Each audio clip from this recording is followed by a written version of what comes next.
a little old, so, but it will give us a little thing saying, hello.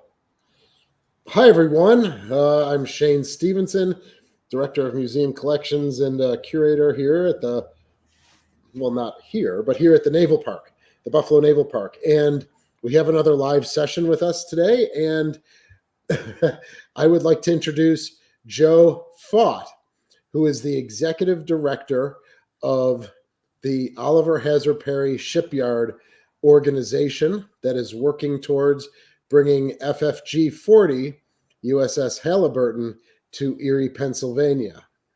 So welcome, Joe. It's nice to be with you, Shane. Yeah, thank you. It's nice to have you. Hi, everyone. I'm just going to greet some the fans that are watching, Eric and Ed and Eric twice. Sir Booms a lot. How are you? Oh, hi, Teresa. Hi, Charlton. Thanks for being here, everyone. Evan, hello. Ed, did I say hello to Ed? And Padan, thank you very much. I hope everyone's doing well. And this is part of our 29 and 29 series. I'm sorry to say, everyone, it ends tomorrow. So I hope you've enjoyed the month of February and enjoyed the content that I and Stephen have brought you. And hi, Greg. So we're going to be talking, hello, Hoist, how are you? So we're going to be chatting with Joe about all things Erie, Pennsylvania, USS Halyburton, and how that process is going to get the Oliver Hazard Perry Shipyard organization the ship that they want. Well, Matthew's we're going to jump right in here, Matt, and I'll show that to you, Joe. It should pop up. Well, there you go.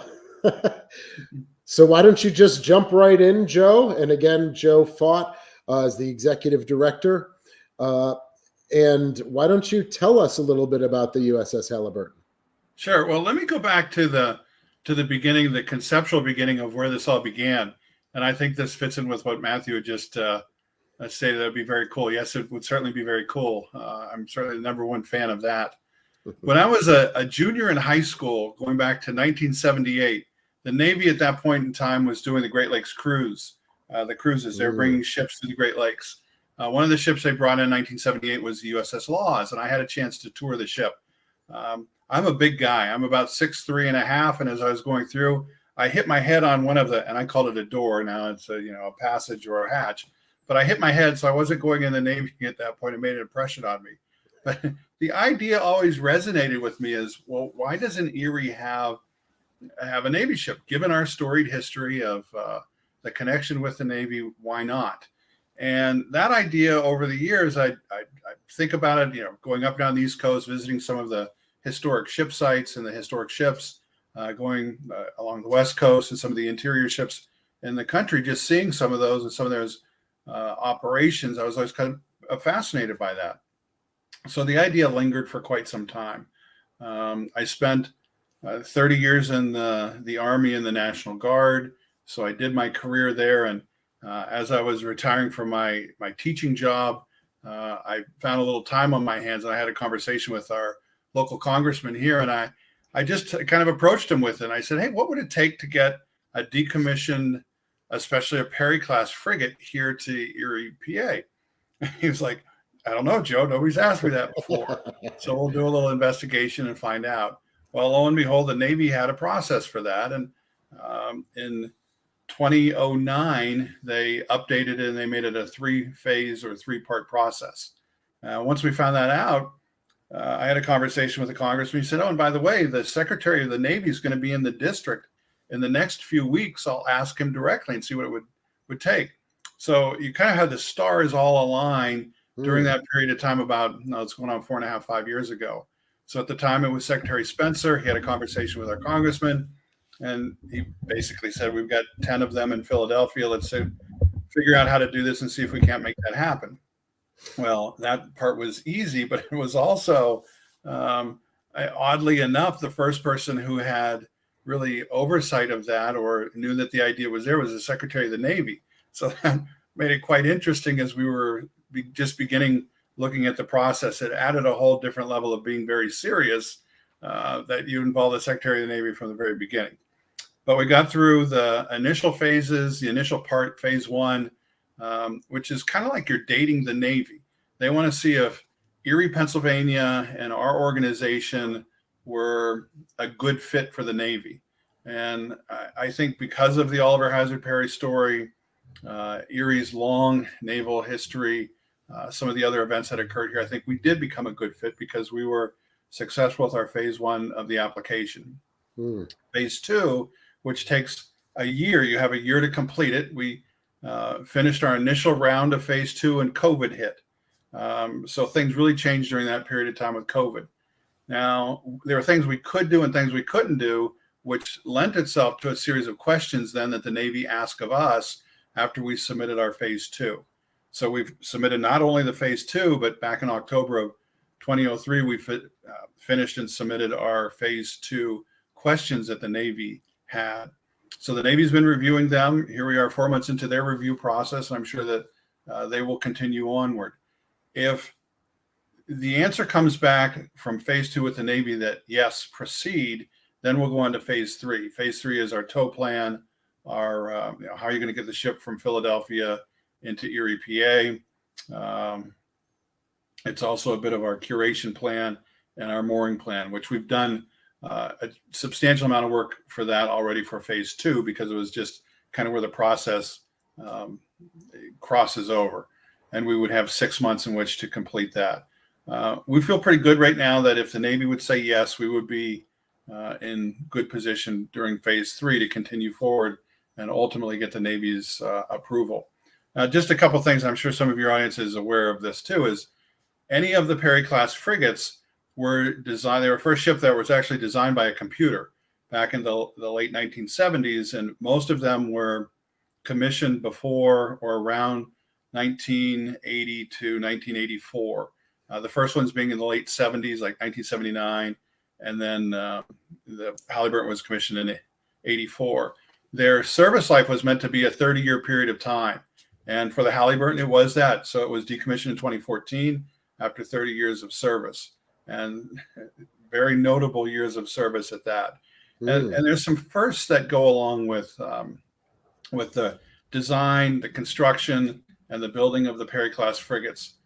First, there are 51 of them that were built for the U.S. Navy. There were additional 5 that were built for other foreign nationals. If you wanted to, and you wanted to put a bid in for a Perry class frigate and you're a nation, I think they're still accepting the sale of Perry class frigates on the international market to our allies. So I think they're still out there. I know they've sold a few of them as we were starting to look at the project. So it tells you something about the ship. It tells you that the ship is still very useful. There was discussion right before COVID hit about reactivating some of them, which ultimately the Navy decided not to. But just to have that kind of discussion going on tells you of the usefulness of the ship as an entity for the Navy goes. So that's an awful long beginning, and I'm sure we'll talk about more of that, but that's really how the concept came about. So imagine that for me, an Army guy, to go out and say, hey, let's look at getting a ship for Erie, Pennsylvania, and being as successful with the application process that we've been to this point, and to be able to move forward. And what a fantastic story Perry has, and certainly the Halyburton itself has. Great. Yeah, let's get into that. I see a question from Teresa. So your phase one is done. They're going through the phase two right now. Is there, what would happen if the phase two, do they give you the amendments or corrections to adjust for a phase two if they don't accept it right off the bat? Yeah, and what they did was they already went through that process with us. So we submitted about 2 years ago, a little over 2 years ago, we submitted our phase two questions, or I should say our response to the Navy's manual and the question that they have. And they had more questions. So they had a list of questions that they sent to us to be answered.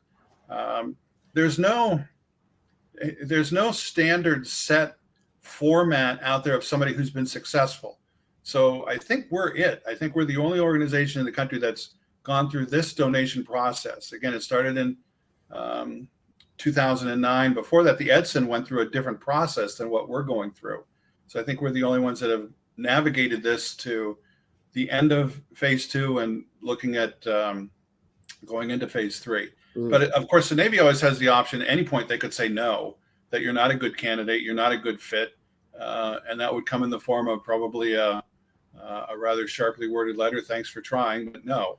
And we haven't had that. And the fact that the Navy is being very deliberate in how they're reviewing our application, I think that that's a good sign. We see it as a good sign that instead of taking a short period of time and just saying, sorry, but you're not going to get the ship, it seems like it's a very deliberate process on their side as well to value what we've done. Yeah. So there might be a question a little down. I see Charlton has not a question, but a statement of his experience. So I'd like to get into the engineering of the Halyburton as you go through the service and stuff. The engines, are they, I'm just know about boiler systems and steam, but I'm sure by that time, 84 to 14. So I'll bring up his question when we start talking about the mechanics of the Halyburton and the Oliver Hazard Perry as a whole, the class as a whole. Why don't you give a little background? All right. I did a video for 29 and 29 about the history of why Erie is important to maritime history, especially on the Great Lakes, but nationally. So why don't you give a little backstory as to what Oliver Hazard Perry means to Erie and the Battle of Lake Erie, things like that. Well, and that's an excellent question, excellent point. And I have one of our coins here, and with our coin, I'll just kind of hold it up there. It's the "Don't Give Up the Ship," nice. The famous Lawrence comments before his passing, and that his friend Oliver Hazard Perry really made famous. I've had a chance to go to some of the Navy institutions. I'll just put it that way. And when you go to the Navy institutions, you inevitably see the "Don't Give Up the Ship." You go to Annapolis, you see it a couple of times. You see a couple of statues of Oliver Hazard Perry there as well. So the idea that Perry enshrines for the Navy is a very big deal. I remember a couple of years ago, it was Army-Navy game day, and I was flipping through channels, and as I turned on to the channel that they were broadcasting the pregame from, it was Howie Long or Terry Bradshaw in front of the "Don't Give Up the Ship" flag at Annapolis. So that's what the Navy was using for that year. They had stitched on the knee pads of the midshipmen, "Don't Give Up the Ship," which I thought was terrific, because here we were involved in the process to try and get an Oliver Hazard Perry class frigate here to Erie, Pennsylvania, and tell our story. Well, that's where that originates from, or that's where it passed through. It passes through Oliver Hazard Perry. Perry himself is a very interesting historical figure. And as a high school teacher, I would often challenge the students. I'd say, look, whenever you're looking at historical figures and you want to see how important what their contribution was, look and see what would happen if they hadn't been successful. Flip it around. Let's say that Perry loses the Battle of Lake Erie. What happens to the United States?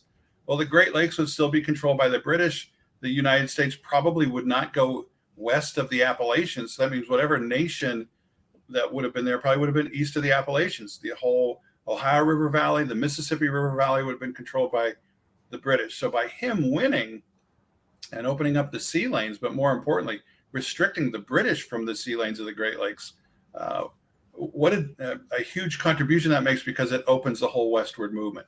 Of course, there had to be land-based combat that occurred to secure that, but still his accomplishment is enormous for the Great Lakes. And to do it in the way that he did, in the kind of the fashion that he did, to have the vision and idea of putting a small fleet here in Erie, Pennsylvania, in this protected harbor with our Presque Isle Bay, and to do that under the less than watchful eye of the British, wow. I mean, what a risky thing to do. And ultimately he was successful. So it adds that kind of roundedness to the story. You've got elements of danger. You've got leadership that's taking great risk. You've got huge stakes that are involved in this. And of course it all plays out, and it plays out in a way that's favorable to Perry and in a way that's favorable to the United States. So what a great story that makes in and of itself. And I think that the Navy still thinks very highly of Perry himself, and obviously they don't give up the ship. And you can see that through any of their more noteworthy Navy things that they do. An example of that was last August, the CNO in Navy terms was relieved. So you have a new CNO coming in, who's Admiral Lisa Ferchetti, who was the first of her, the first female to be in her position as CNO. And they do it at Annapolis. In the background is the Don't Give Up the Ship. So you've got the Secretary of the Navy, Carlos Del Toro. You've got the Secretary of Defense, Lloyd Austin. And then you've got the outgoing CNO and the incoming CNO. And what a great picture, that photo op. So if you just Google that, you'll see it all there under that Don't Give Up the Ship flag. So that, to me, that's all part of the narrative. That's all part of the big Navy narrative. And highlights Perry's importance within that circle of the Navy, within Navy heritage. So I think it's great. I think it's a terrific thing. Yeah. And the fact that there is a class of ship vessel named after him, that is a pretty rare thing as well, and shows his importance. And I believe the CNO is from Rochester, New York.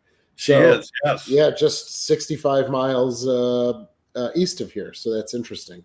Yeah, and I had a chance just briefly to meet her and say hi. And again, what a historic moment that is. Yeah, quite historic. I think her actual appointment was held up for a little bit, if I'm not mistaken. I could be mistaken. Yeah, as many appointments were held up, sure. Yeah. But no, that's a great story. And Erie's right there. It's, when my first museum job, I worked at the research library at the History Museum here in Buffalo, and I processed the papers of Daniel Dobbins. And I just didn't understand what his role working with, I believe they worked together jointly to help the fleet, which eventually took the day at the Battle of Lake Erie. So I just didn't have historical context of who this gentleman was. But yeah, I mean, it's the 1810 writing, so I'm trying to decipher his handwriting and stuff. But yeah, I mean, Daniel Dobbins was all up and down in the what would have been known as the lower lakes, I think, at that time. Yeah, I think. And again, it's a great story because it's not like it would be today, where you had all these layers of people that you would have to navigate through to go from Erie, Pennsylvania, to make it to the president. For them, there were a few people. Right. Yeah. Basically, you say, hey, I'm coming to Washington. I need to talk to you.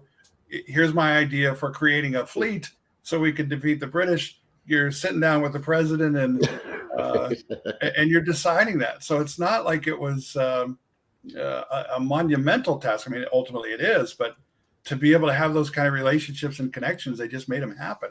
Yeah.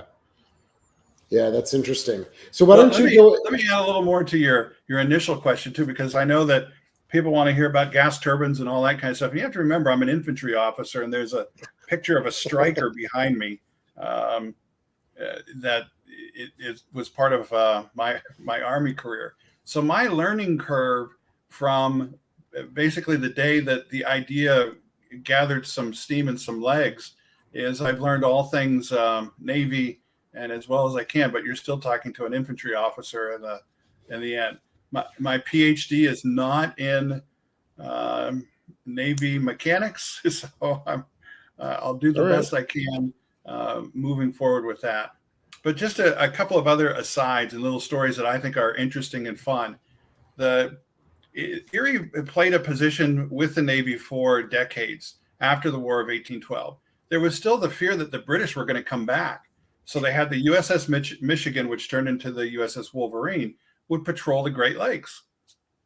And you would have midshipmen that would come up during the course of the summer. Typically the second and third year they'd spend here as Erie as their home port. They'd go out, they'd learn all the tricks of the trade, so to speak, and learn about the Navy. And they do it from Erie. Well, over time, with these midshipmen, they would meet the local female population, and a number of them got married. Mm-hmm. So for a period of time, Erie had the nickname of mother-in-law to the Navy, which I just think is great. Interesting. I didn't know that. Well, and again, fits within that narrative as you go forward until about the Spanish-American War era, and moving forward into World War One. So Erie itself played a significant role with the Michigan, which again later became the Wolverine. And you would have that Navy presence. You'd have the midshipmen here in town over the course of a summer or however many weeks they spent here. But what a great connection. And then to have that connection of the mother-in-law to the Navy. And as I go to different conferences, especially the things like the Surface Navy Association conference, which was in January, inevitably, I'll say I'm from Erie, Pennsylvania, and you still run into people who have Erie connections. And maybe it's not the mother-in-law, but, oh yeah, so-and-so is from Erie, and I get up to Erie every once in a while. And it's just interesting to see how that got repeated within the Navy, kind of the Navy culture, and how that still persisted even today. So just a neat aside, a little side story that goes with the Navy. And it's those kinds of things that I think have helped us move our project forward and get to the point that we are now. Yeah, why don't you talk a little bit about, we've got a couple questions here. Well, a statement. Hoist the Jack is one of our very strong followers, and he wrote this in the chat. Sure, right, Queen of Battle. Yeah, right. And then there's let's see, here's one from Greg here. Where does the Perry fit? So Perry's a frigate versus destroyers in age of ships. So the Halyburton was 84 to 14. So what number in the line of ships is she for the frigates? Do you know offhand? 40. Right, it's number 40. But where did the Perry class start? At 30? Well, Perry was 7. The actual Oliver Hazard Perry was ship number 7. Right? Wow. Okay, so that's well down. Okay, that's well down the line. Yeah, understood. And the narratives and the history of all of them, we didn't have a specific ship that we were looking for when we started the effort. What we wanted was a Perry class frigate. And early on, you find out that there were 2 versions, the long version and the short version. Well, or the regular version. The long version is 8 feet longer than the original was. So it's not like there's any great difference. It's just 8 feet longer. And you find out little tidbits of information. Other than that, they're basically all identical as they went down the line and made them. It was during that period of time where the Navy was being plussed up as the Cold War was really heating up. And I think that with that, they were predominantly made to be escort ships for carriers. There were the sub-hunting piece of that. Between the Seahawk helicopters, other assets, the towed array that they have, the ability to drop the buoys and things that they could, the sound buoys. I think that was part of the bigger package for carrier support. They're also more shallow in their draft. They're about 22 feet, fully loaded at about 4,100 tons. So they can get into places that larger ships can't, which gave them a certain amount of autonomy that they could operate in different regions and do different things. So not just being a support to a carrier task force group, but operating, as independently as they did as well. And you get some evidence of that with some of the missions that they had. The Achille Laurel, for example, they responded to the Achille Laurel, which was a cruise ship, to that incident. The ship was actually very prominent in the movie Captain Phillips. There were 2 ships that responded, the Halyburton and the Bainbridge. The Halyburton was the one that did circles around the little lifeboat to kind of disorient the Somali pirates. So it's not often you get a ship that has Tom Hanks's being in a movie with them. So it certainly has made things interesting for us. And with that also goes the William Halyburton story. William Halyburton was a Pharmacist Mate 2nd class in the Navy, served as a Marine Corps corpsman, experienced battle in Okinawa, and ultimately sacrificed his own life to protect his Marines. And for that, he was awarded the Medal of Honor. So you have the Medal of Honor connection with the ship. And you also have, and I didn't know this until we were fairly far into the process of the Navy figuring out which ship they were going to give us as a donation ship, or they were going to look at donating, is you also have Porter Halyburton. Porter Halyburton was a Navy aviator. He was shot down over North Vietnam and spent 7.5 years as a prisoner of war. I was just with Porter and his wife Marty a couple of weeks ago. In fact, we did a nice little interview piece for him with him for the local media up here. And what a gentleman! Just as honest an individual that you'll ever come across, and sincere, genuinely appreciative of what we're trying to do to give his family namesake within the Navy an opportunity to extend its life. And just wonderful to be able to sit down and have a conversation with him, not only about his experiences, but about having a ship that was in the Navy for so many years to be part of his larger family. And that conversation, really something. And it adds a degree of, I don't want to say earnestness or a solemnity, but it just makes what we're trying to do feel more important. That not only honoring William Halyburton for his heroics, Porter Halyburton for how he sacrificed for the nation, but in a bigger sense, all of the people who served on any of the Perry class frigates to extend that Perry lineage has been a really big emotional piece for us too.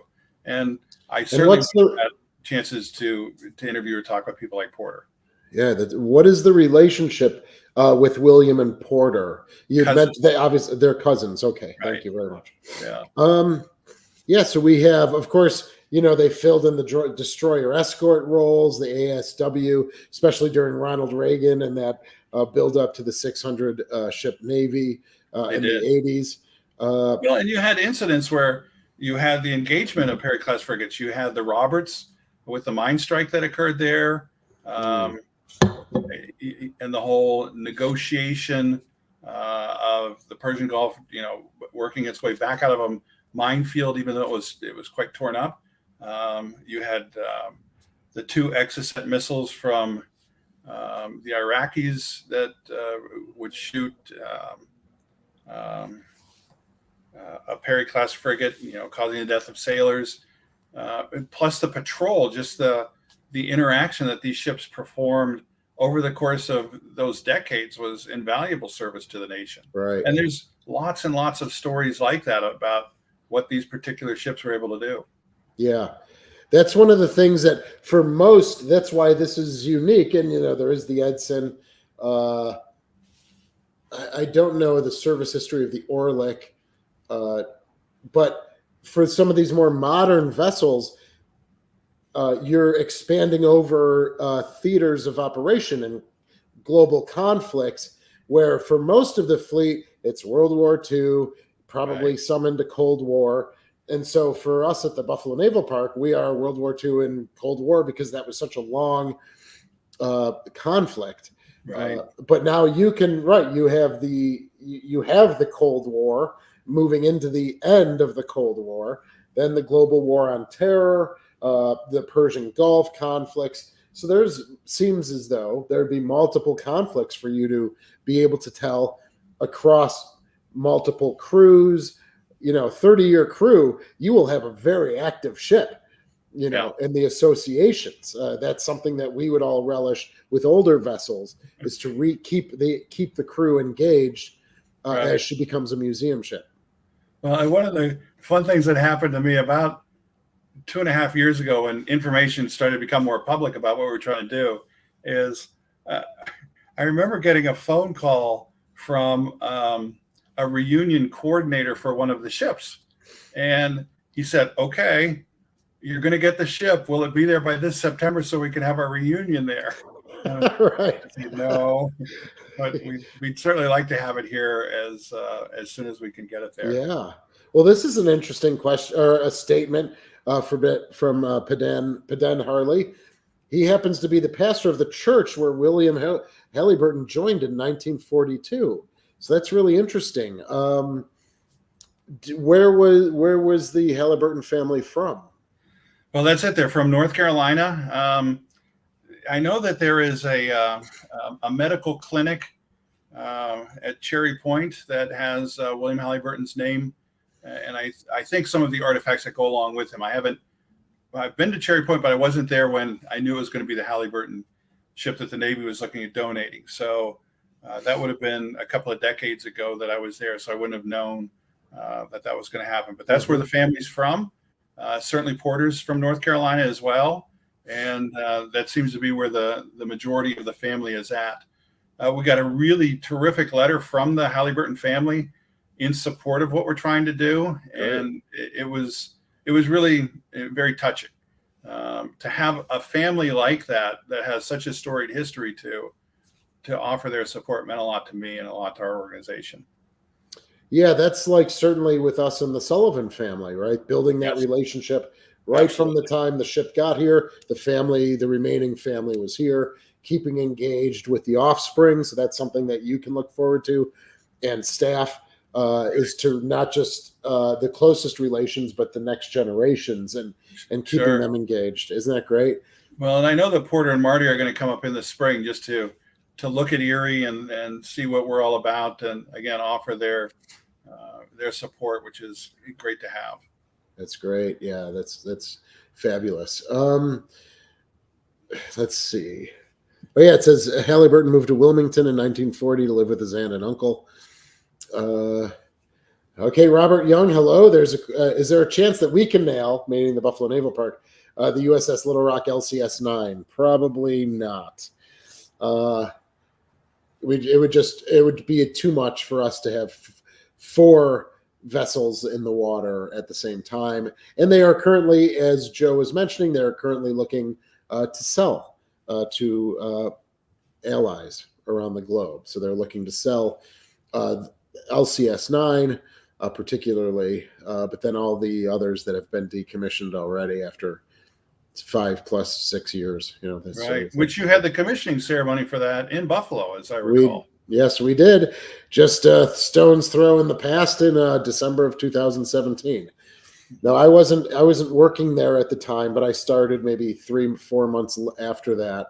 And that was a big deal here for Buffalo. And that's funny because you kind of started off talking about that you met the Secretary of the Navy. And on the USS Little Rock, our CLG-4 in service from 45 to 49, and then again from 60 to 76.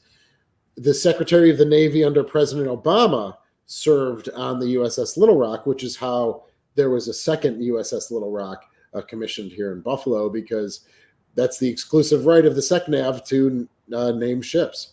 So he spent 2 years seagoing duty, and it was both years were on the Little Rock. So he comes around and maybe once every 2-3 years he brings his family, and so that's always a great pleasure to hear his stories. So yeah, great. Yeah. Here's a good question.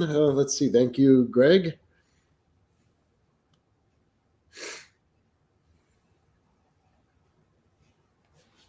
Okay. Oh, sorry. Do you see that? Okay. Do you have a spot for the ship already, or do you have to create a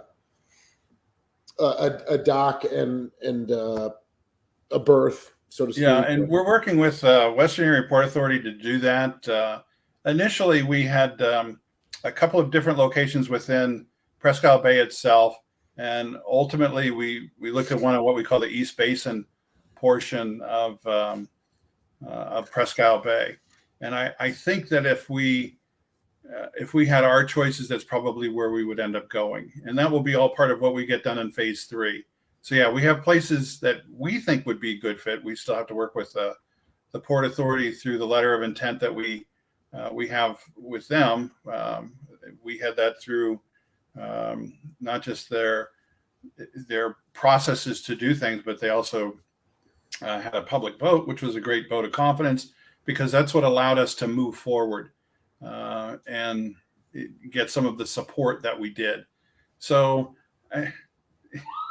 if I could, I'd like to say, here's where I'd like to put the ship, but anywhere that you look at putting the ship, there's going to be some cost to outfitting that area to make it, whether it's dredging, adding pieces to that. If you look at our website, you'll see an animated video of that East Basin location that's undeveloped at this point, which would be my preference of where it goes. But as we we get farther and farther into this, we'll resolve exactly where it's going to be and Great. What it's going to look like to the public. Yeah. And again, I shared that link to that video that you had, that nice 3D rendering. Right. And so I think a few people had watched that when I did the video back in earlier in February. Great. So are you currently working on the docking plan? And, certainly up the St. Lawrence, just like the ships in Buffalo did, up the St. Lawrence, probably through the Welland Canal. And right, exactly. Have you visited the ship yet? Oh, yeah. We've been down for 4 official visits over 4 years. Wow. Great. Had a chance to go through and see from condition from the first year that we went to this past April when we went. Very little changes. I mean, even though it's sitting out in the sun and basically being baked, it's still very little changes. There's certainly cosmetic things that need to be done. It needs to be painted. And it's different than if you're preparing the ship for war or if you're preparing it to be a historic ship that's going to be open to the public for display. So as those questions have come up and we've done our visits and our due diligence, it's figuring out just exactly what we need to do to get the ship ready for being a display ship. And those trips that we make down have been really invaluable. We were fortunate early on that one of the former commanders who became a good friend of our organization, Admiral Riley, has been terrific. He's been a great consultant for us and somebody who's certainly got interest in what we're trying to do. And by having somebody of his caliber take a personal interest and know the ship top to bottom, again, he was the commander of the ship, so he knows soup to nuts what goes into it, what made it run, what its missions were. Just great. And that has helped us tremendously as we've thought through the process of where it's going to go and what it's going to do, ultimately what would best serve the community, what would best serve the ship and the Navy as you bring that ship here. And I tell people that part of the unique thing, and you can appreciate this, is in Buffalo where you have your military park, that's the United States Navy living in your neighborhood. And that's a whole sense of gravity that goes with that we have a significant population of veterans here in Erie County. Somewhere around 9% of the population are veterans, which is a big number. And when you go down that corridor to Pittsburgh, it's also continues to be a big number. So we know we want to do the right things that are going to honor those veterans as well, especially those that served on any of the Perry class frigates, but the veterans as a whole. So we want to make sure that we're including that in how we address and how we create the display for the ship. Because like you, we've had people that they want to donate things. They want to have relatives that are recognized, which is great. And they want to show that level of enthusiasm. The difference for us is because these Perry class frigates just became decommissioned a few years ago, you have this large body of veterans who served on the Perry class frigates. We've anticipated that the number is over 100,000. So if you have that many, you've got 51 ships. We've identified 36 reunion groups. They're going to want to come see the ship. And you want to do the ship and do them justice as they come to their visits. And I'm sure you have lots of veterans that do the same thing. Just if the ship, like the Sullivans, during that period of time that it served, you may have less and less of them today, where for a ship like the Halyburton, you're going to have still a significant number of the population. And it's important to grasp those individuals. Now, we did that, again, I've been there since 2018. I can't speak for our 45-year history prior to that, nor can I defend it or criticize it. Right. But we always had the associations, so the Tin Can Sailor Association, the Cruiser Association, so they always came once a year, twice a year, did some work, had some beer, all that stuff that the old salts do. But I don't know how active we were with keeping them or saying, hey, don't just come once a year. Why don't you come back 3 times a year? And that's something that you have, that wonderful thing, that clean palette, carte blanche, so to speak, with building that volunteer program right from the ground. Yeah. Now, there's some questions here. Do you plan on dry docking Sir Boom's a lot? Do you plan on dry docking her before opening as a museum? Yeah, let me address that one now, because that's a great question, and I think one of the reasons that makes us a good candidate. We have a donjon facility within a few hundred yards of wherever the ship's going to be, and I think the first thing that we would do is, once we get it into the channel, is we want to take it right into dry dock, so that we can get the ship to a point where it's really presentable to the public, and scrape it down, paint it, get it, cleaned up and ready for presentation to the public, because it has been sitting since 2014, not as a useful warship, but it's been basically decommissioned in that state that they keep them in. So for us, we want it to be the best visual that we can present to the public as soon as we can. So that's the first thing we would do, is bring it into the Donjon's facility, have it dry docked, plug all the sea chests that we could, or whatever other technical things we want to do. If we wanted to take the prop off, because the prop on the Perry class is that interesting kind of prop that, from what they're telling me, the blades move around and it would make an interesting display. Oh, interesting. So we would want to do things like that, and just get the ship ready to be, again, not an active warship, but to be a display ship for a long period of time. And that would give us a chance to do it. So after that, have the grand, opening. The ship would be in great condition, and allow for the public to tour it then. Yeah, that's fabulous. A couple other questions are: Sure. When was the last time Halyburton was dry docked? That's from Pedden. I'm sorry, Pedden.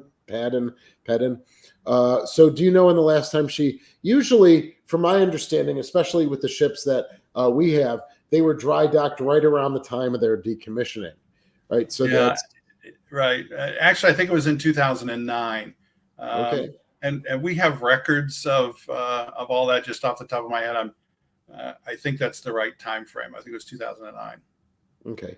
I also think that may be information that's open source, so it may be something you could see online. Yeah, right. Thank you. Charlton asks, let me see. Payden. Thank you. This individual, sorry to responded. You say it like Payden. Thank you, Payden. I appreciate it. Here's a great question. Charlton always has unique comments. Will you paint the Halyburton before moving her? And she's painted mostly pink for mothballs in Philadelphia. Yeah, I'm not familiar with that phrase, so I don't know if that's what that quote means. But right, what happens to the ships after, if they're just sitting in mothballs, they turn that pinkish color. That's a combination of the rust bleeding through the gray paint. It's not something that they paint on them. The ships that have been there much, much longer turn this pinkish color, where the Halyburton is still pretty much the gray color that it was. It's next to, it's nested. It used to be 10 of them all together. I think there's only 4 of them now. But the ones that it's nested to, you see the variation. The ones that have been there far longer are a more pinkish color, or coral color, than the other ones. But Halyburton is still fairly gray. But definitely that would be the first thing, once we got it to Erie, that we would do, is take it to Don John's and get it to the point where it really looks great for the public. So what is missing? What has been removed by the Navy? What we call cannibalization. Right. When the ships came to Buffalo, especially the Sullivans, there was nothing except the 5-inch guns and one of the 3-inch 50s. Everything else was cannibalized off. So have you and the people you take with you, whether it's staff or other people associated with the organization, are you kind of going through and checking things off, seeing what's red tagged, seeing what's not, if there's things missing? Yeah, and that's where it really is beneficial for us to have the kind of advisors that we do.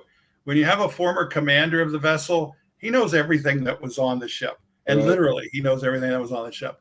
all of the systems that were there. The one thing that was changed out during the service life of the ship was on the forward aspect of the ship, you had the missile launcher itself. It would rack up a missile, fire it with a long trail of smoke. That was there. But those missiles were all replaced by other weapon systems, so on and so forth.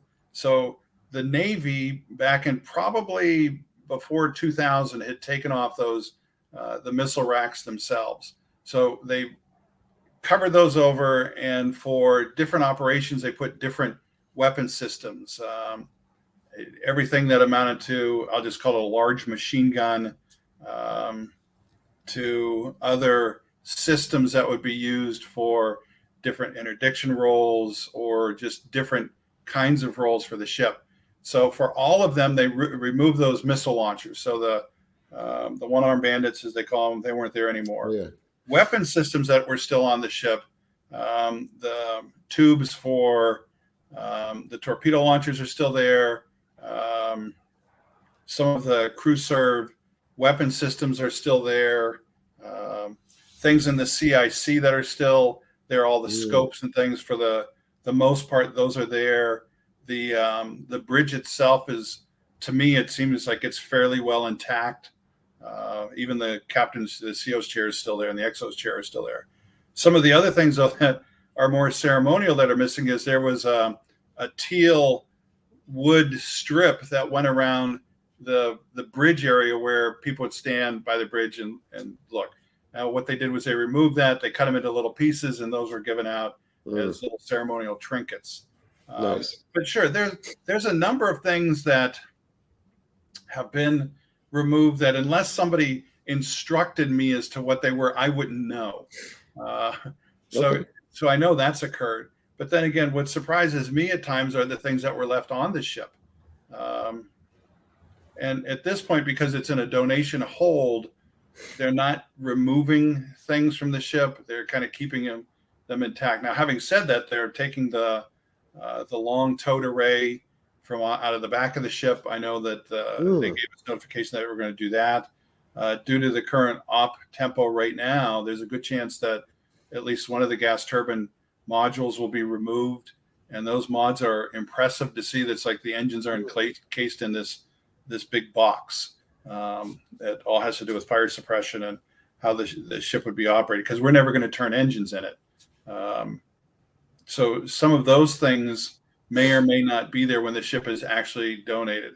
Obviously, because of the op tempo of Big Navy, parts and things that they may not have needed 2 or 3 years ago, all of a sudden they want to have a more of a supply on hand.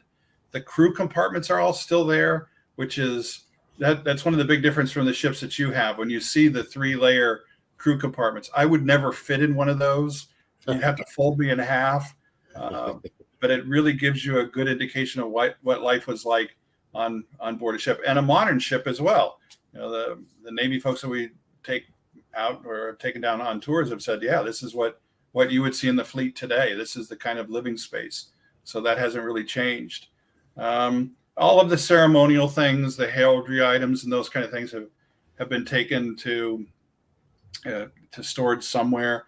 We had a chance to have the Chief Navy Historian, Admiral Sam Cox. He's a retired admiral. He's the director of the Heritage Command, and you probably have met Sam at some point. Sam came to Erie and had a great visit with him and offered lots of information about the heraldry items and what could be lent back to the ship should we be successful and whatnot. So to me, as the outsider looking at the ship, there's a whole lot of things that are there. It doesn't look like it's been stripped down, but I know that there are certain systems that are gone just because here's the clutter isn't there. Here's an interesting comment, and you should get out your glasses for this, Joe. I will assume William's family channel. I have not seen this person comment, but it says I was XO in 2009, so I will assume that's the XO of the Halyburton. Sure. She didn't go to dry dock, so it's been a little longer than that.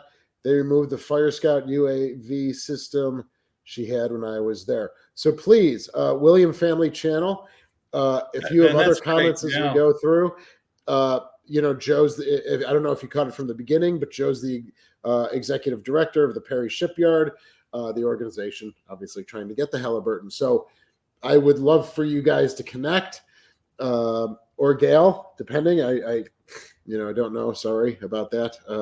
Got to be careful with that. But so please offer more comments as we're going through here. I mean, that would be really great to hear. So thanks for that. We had an opportunity on the last visit that we took to see some of the maintenance records that were done on the ship. And again, I'll defer back to my infantry days.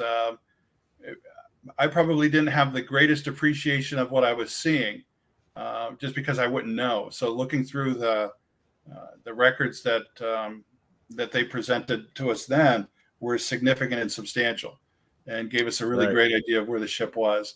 Like, for example, to be in storage as it is now, most of the liquids have been removed from the ship, which to me, I thought that was going to be a really significant problem.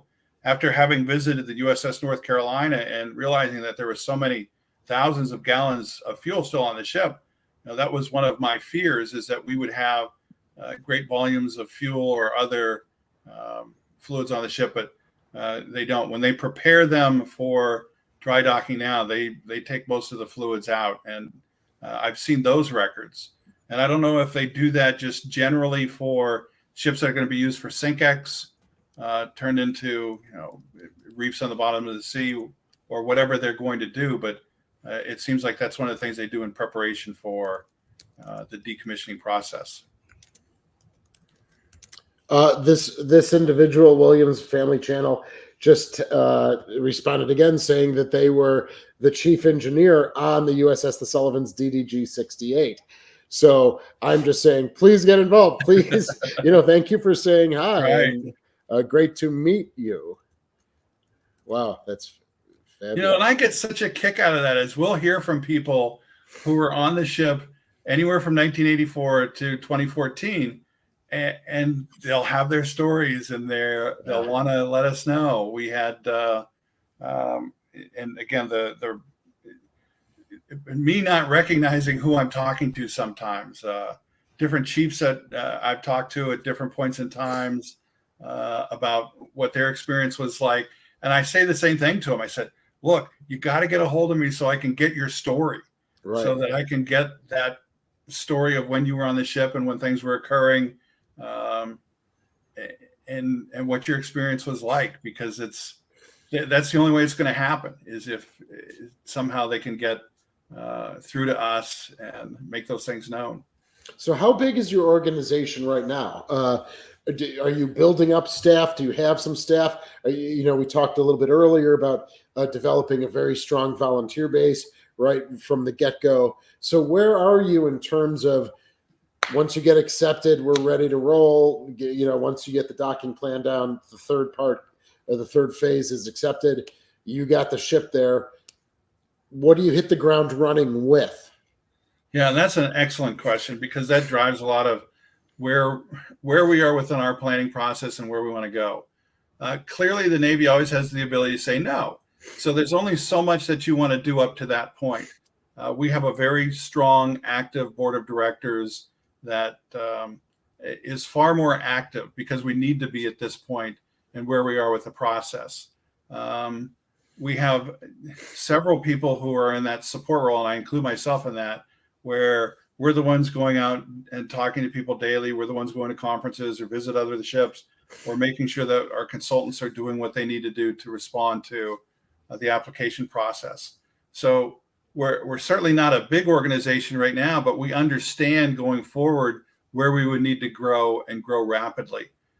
You're exactly right. We would prefer to have 100 or so volunteers in place as the ship is coming into Erie. We would prefer to have that staffing that we're going to need for opening operations in place. And I think we'll be able to do that once we get to that hurdle, once we get to the point where the Navy continues to say yes. But obviously we want to be mindful that we still don't have a ship. And until we do, we have the benefit of the planning without the ship. So we have the benefit of time for planning.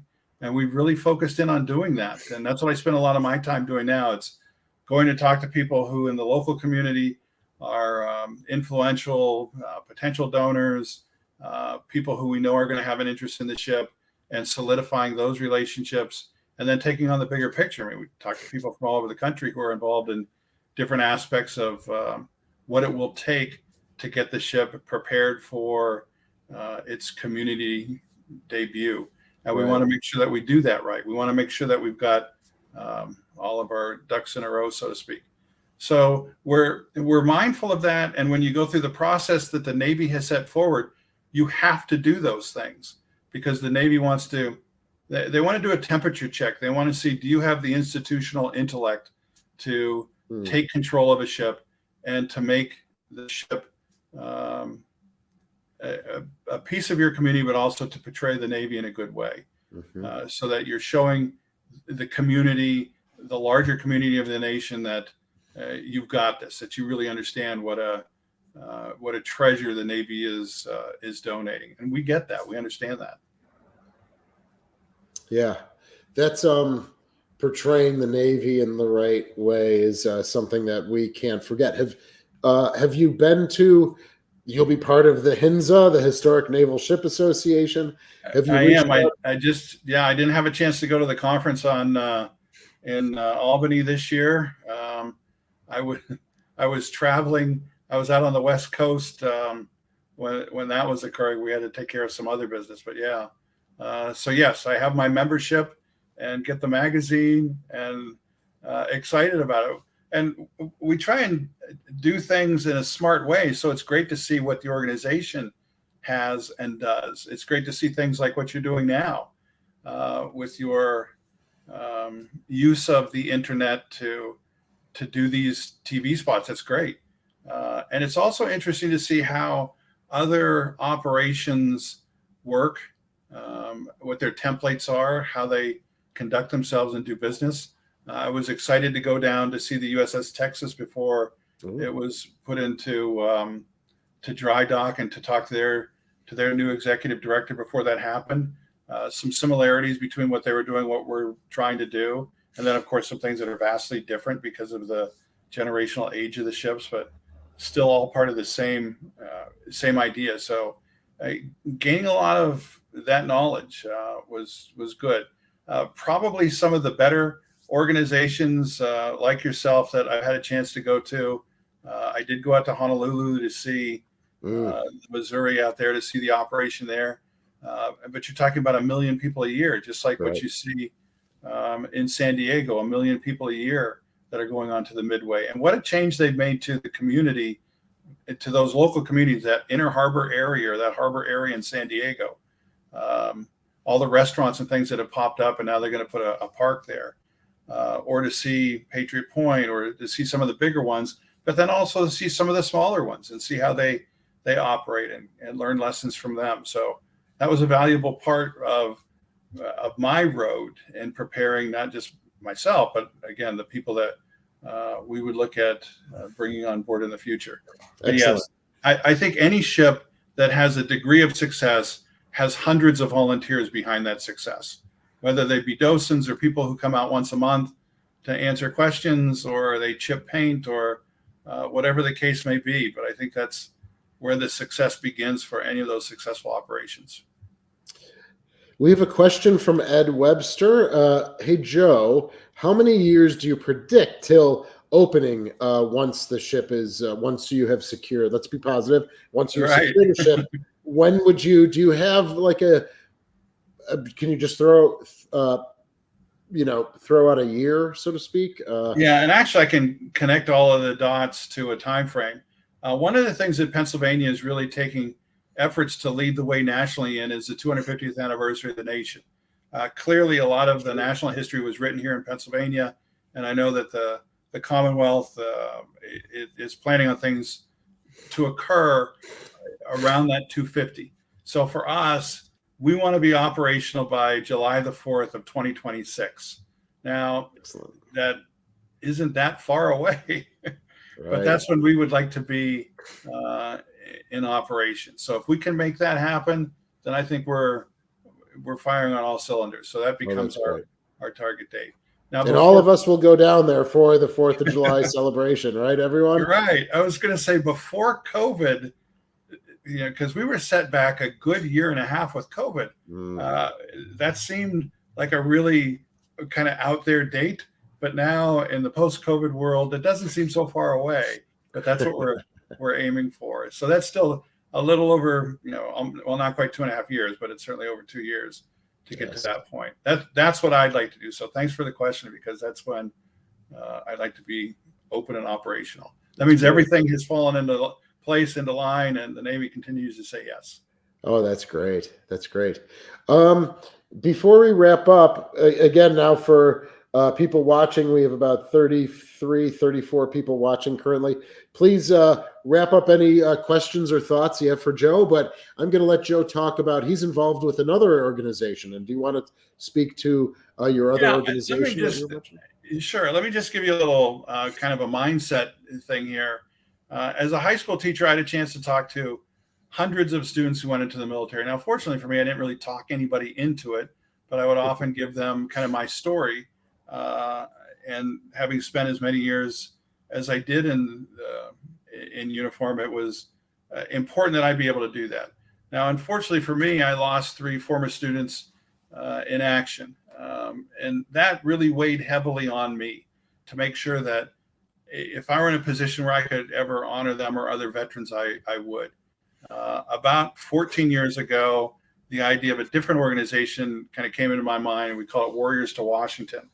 About 12 years ago, we took our first group of veterans to Washington, D.C., where we would get a charter bus. We took care of all the expenses, took them to see the sites, have a fantastic trip experience, do a reflaying ceremony at Arlington, go see the Constitution, the Bill of Rights, tour the Capitol, see the monuments, and really give them kind of a thank you tour as a way of saying to the post 9/11 veterans, hey, thanks for what you did.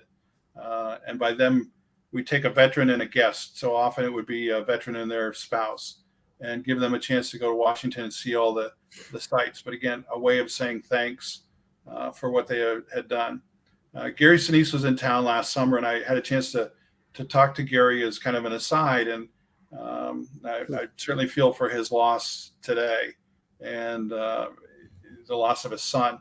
But Gary was very genuine about, that's a great idea. Let my organization know what you're doing, because it's just something that sounds cool. And we have. So the Warriors to Washington that we started here in Erie, we're looking potentially to expand that some. And I look forward to watching that go, to see if that happens.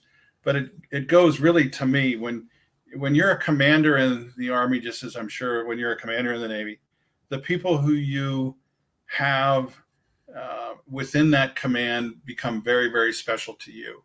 And you want to do the right things by them, or you want to, if you're able to do something that's a little different or a way of giving back, then why not? And that's really where the Warriors to Washington idea came from. And that actually led to the ship, because it gave me the confidence in building a 501c3 and knowing kind of the direction all that would go to taking on something more challenging. And the ship definitely is more challenging. No doubt about it. It is rewarding. So I think that's probably going to be my retirement theme, is helping and serving other veterans, just because I get such a kick out of it. And it's certainly meaningful work. There's no doubt about that. Great.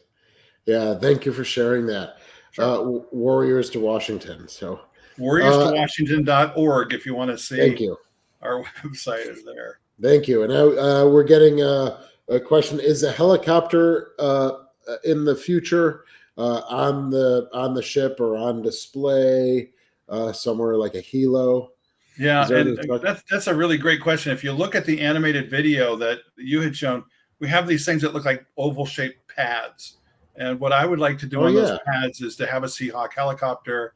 The penguins were used, the little drone penguins that were used for the first time. There's other different weapon systems that would be really a lot of fun to have there. or even maybe, who knows, if I could get a tank from the Army, we would do that too. But yeah, that would be great to have other displays of parts that were very much part of that era. The Perry class era would be great to have there. Very interesting. So you wouldn't want a Bulldog tank from Buffalo, would you, or anything? So anyway, so what? And Sir Booms a lot. Maybe a great way of wrapping up. What's the best way of getting involved? And either volunteering, donating. I believe I put your website and the donate page in the description. But why don't you just read through? And if you have, I didn't write a Facebook page or anything. So if you have those things, why don't you just verbalize those things? Yeah, and we do. Obviously, we have a website. We're on social media. We're trying to get the message out there as we've been more and more successful with the donation process. We're doing the typical kinds of things. And probably just like the forum that you're using tonight is the most significant, because talking to people, again, if you get a chance to talk to a former XO, that's great. Because I know from the CO standpoint of view, I know somebody that's talked to all the COs. So that would be great to continue to fill that piece of the puzzle in. And obviously, financial donations are terrific. We really like those because what we're doing is, as you know, there's some money that's involved with doing this. And to have the volunteer piece, what a great thing. If somebody's from Buffalo or Kansas City or whatever, they come to Erie and they get to see the ship. Well, there's other ways to volunteer besides putting a scraper in your hand and going out and scraping paint. We do a newsletter that we've just started. We know that's going to be a part of our operational piece. So where can someone find that newsletter? Yeah, and then the newsletter is something that we're actually pushing out right now. So I know we did one before the end of last year, and I think the newest one just came out. So I don't think that's linked to the website yet. I think we're waiting until we get. I know what we're waiting for. We're waiting to hear back from the Navy for phase 2.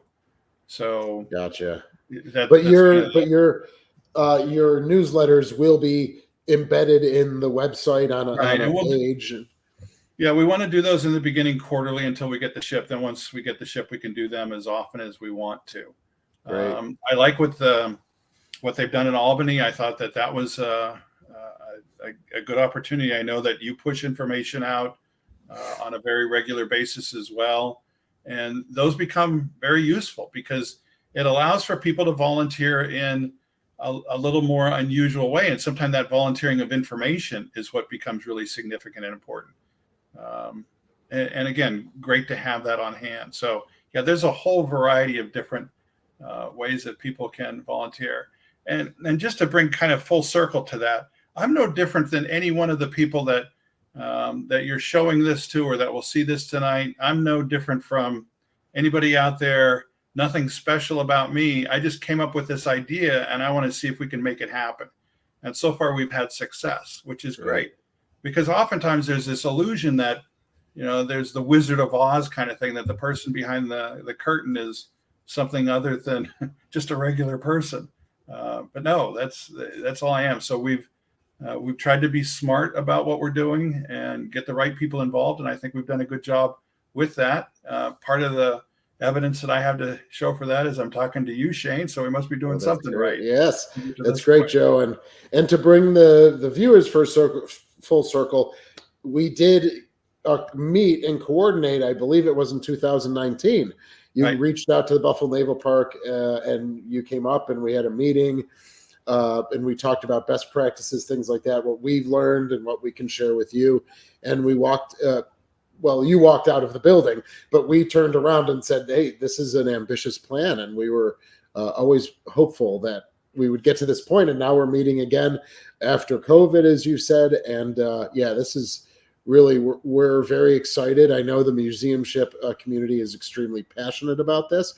And to have a vessel and a frigate from this era opens up a whole new world for volunteers, the crew, oral histories, stories, service history, things like that. So it's really fabulous. And I would like to thank you again, Joe Pfadt, Executive Director of the Perry Shipyard, the Oliver Hazard Perry Shipyard organization, working for the USS Halyburton. Please leave comments down below in the YouTube. I can, Joe and I exchange emails, so I can forward any emails. Check out their website, of course, if there's a volunteer form online. We do get people from all over the country that like to come for 2 or 3 days, just do some work. I'm sure you'll begin seeing that building up as the ship arrives.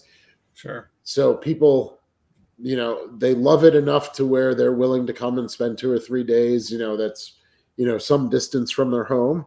It's great, Thank you. And thank you all. And we will see you again for 29 and 29. We will see you again tomorrow. And I can't thank you, Joe. Yeah, thanks, everybody. Thanks, Shane. You're very welcome. And everyone will see you again soon.